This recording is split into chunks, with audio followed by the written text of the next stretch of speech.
Oh wow, it's so much bigger in person. Oh, wow, we made it to Mephistopheles. Lucifer. Satan. No. The Fallen Ones. No. Oh, that's right. Devil's Tower. There it is. The giant tree that got cut up by a giant bear's claws. At least I think that's what the legend is behind this one. It really looks that way too, because when you're driving up, it's looks like just it would be a giant world tree right in the middle of this valley. But I think actually it's just a fossilized volcano. The inside of a volcano got Han Soloed, just frozen in carbonite. If you do come and visit, I suggest getting here real early because it's about 6:30 a.m. right now, and there's no one else here. It is just absolutely beautiful. Of course, like I say with every place I go to. I don't know why I have to prove that to you or tell you how it looks, because you already know. What? I mean, just look. Oh my God, is it cold this morning. When I woke up and got out of my sleeping bag, it was 51 degrees, which is less than half of yesterday's high. So I'm getting some extreme whiplash in terms of temperature. I was shaking like a leaf riding over to Devil's Tower this morning. 25 miles an hour. Respect the speed in the park. Respect it.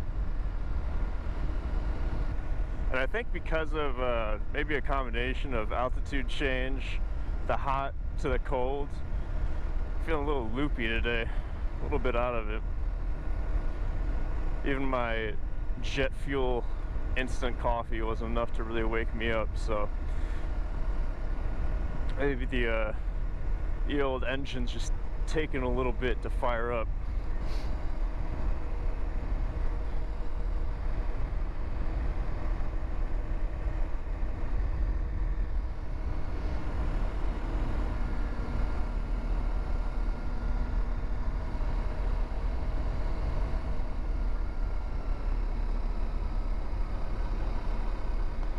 You can kind of see how people would think it was like an old fossilized giant tree.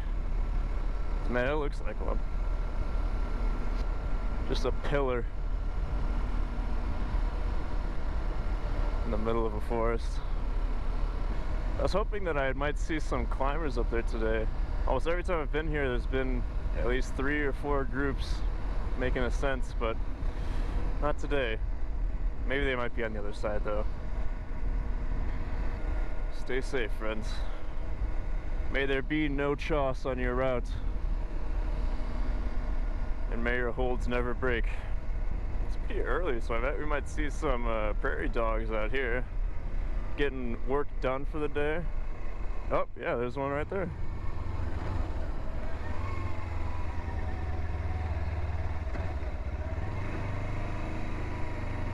Hey! What's up, little guys? Hello! Whoa! God, they're so fat. Aw.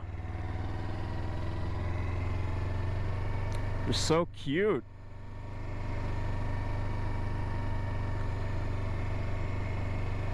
You just want to run over to them and pick them up and whip them all over the place. Hi! It's like, it is kind of like Meerkat Mansion, but the American version, because they're all way fatter. And they're just wobbling around everywhere.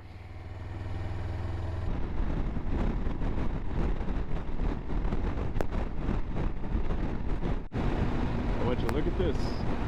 It's like the loneliest road. Except way in the distance, there's a little dot, and that's my friend. Way over there. They don't know they're my friend yet. They might never know they're my friends, but they are.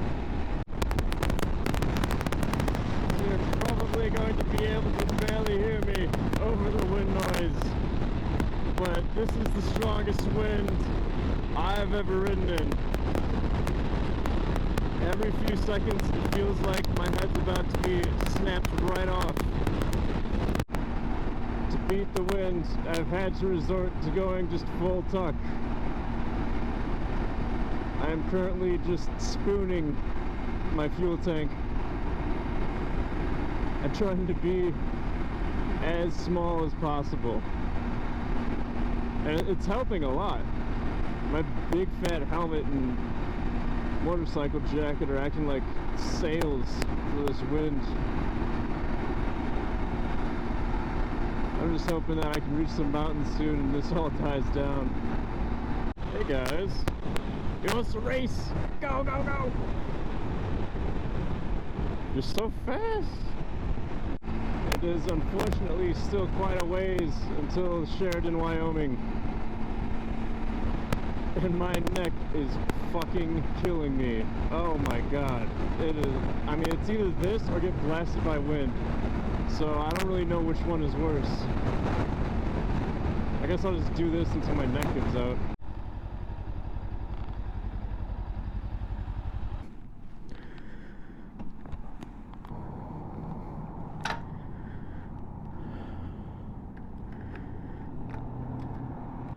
Skip.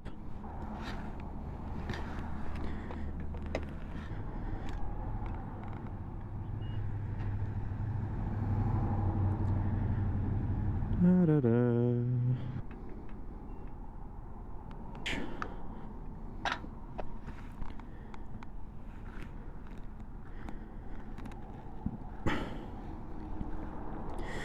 Oh my god, Taco John's. Oh, just a deer standing over there casually. Alright. It's like a pet? Does the sign say elect Christ? What the hell? What is going on?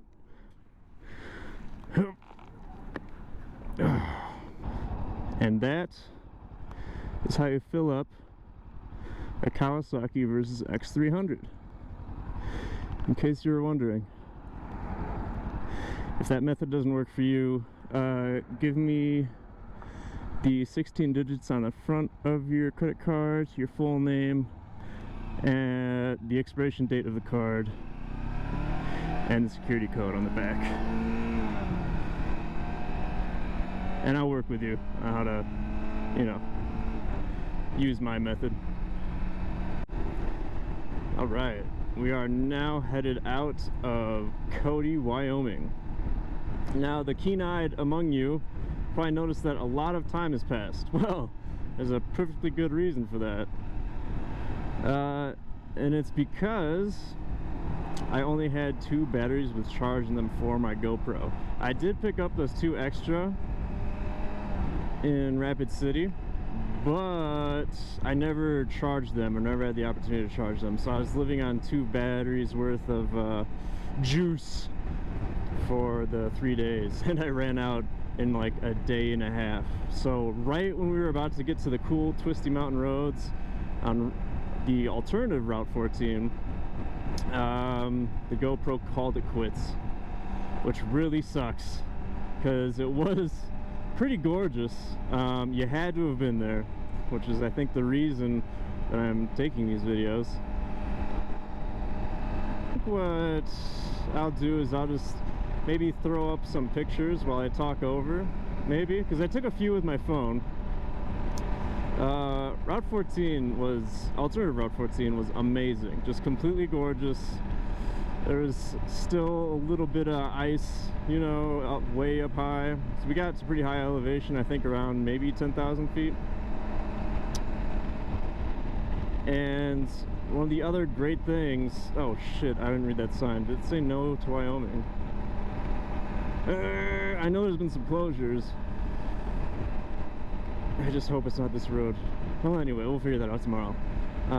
So I got the chance finally to do a little bit of twisty road riding on the old Kawasaki, besides what I did in the Black Hills over in South Dakota, and it was so much fun. Oh my god, I instantly see the appeal of why guys over in California and stuff like that take their street bikes to do that crazy knees down on public road stuff, because holy crap, it is very I don't even think I moved my butt cheeks off the seats, but I had a lot of fun just kind of leaning the bike over and feeling like I was a fighter pilot. And then on the other side of the coin, there were some fire roads up in those mountains, so I decided, I was feeling pretty ballsy, so I was like, I'll go up a fire road. That seems like a little bit of fun. So I go up this fire road, and I found out what first gear is for on this bike. It is for exactly that, and trundling up like rocky and gravelly roads, because it took it like a champ. It was so easy. Oh, this is gorgeous. And working my way up, actually, I saw a bike that was just waiting up there, giving me the right of way while I come up. You know, he was about to come down the path. And I get up there and I have a quick conversation with him. He's also from Illinois, just west of Springfield, which I thought was pretty cool. He was on Husqvarna 701 though. That thing was whoo, built for that stuff way more than the Versus. But, I mean, he told me nice job when I got to the top, so I was feeling pretty big, I'll be honest. I felt great. Oh my god. And then I got to the top, took a few pictures, which I'll hopefully bring up and show. And then I turned around, and on my way back down, my cockiness got the better of me, and I tried to jump from one of the ruts to the other ruts because I didn't like the way mine looked. And when I did that and jumped over the middle, my throttle went all whiskey throttle on me. Well, I guess I went all whiskey throttle on the bike. And there was this berm kind of right up alongside the path, and my front tire clipped that, and it just kind of, you know, fell over from there. And I bent the crap out of my rear brake pedal, as you can probably see there. And when we stop for camp tonight, I'll show you like how I repaired it. There is no method. I just bent the shit back into place, but it works fine now. I was freaking out because I'm like, oh my god, I'm all alone and I broke my rear brake, oh my god. But it's fine, so we're good. A tunnel? Let me into that mountain. Let me in there. Oh, we get a few tunnels. Should I do it? Oh yeah, here we go.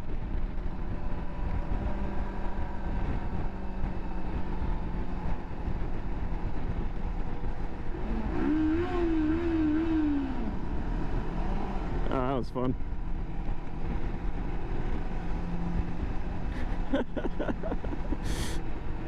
Imagine being the kind of guy who revs a Ninja 300 engine in the middle of a tunnel. Oh my god. It's a shame I'm not on like a Tuono or a MT-10 or something like that. Hey man. Because then, oh, I would spoil you. I would spoil the listeners. Let's put my sun visor up inside my helmet so I can see. Man, this is cool. This reminds me of that tunnel. I was watching this program, I think, with Richard Hammond on Amazon, and they're making this giant tunnel going underneath the Alps. And that is probably one of the coolest projects that I've seen happening recently in terms of engineering. It is amazing the amount of work going into that. If you haven't checked that out yet, please do. It's a really interesting watch. But anyway, this isn't about Richard Hammond. This is about me and what I'm doing. I'm the important one. And look at this scenery. Oh, yeah.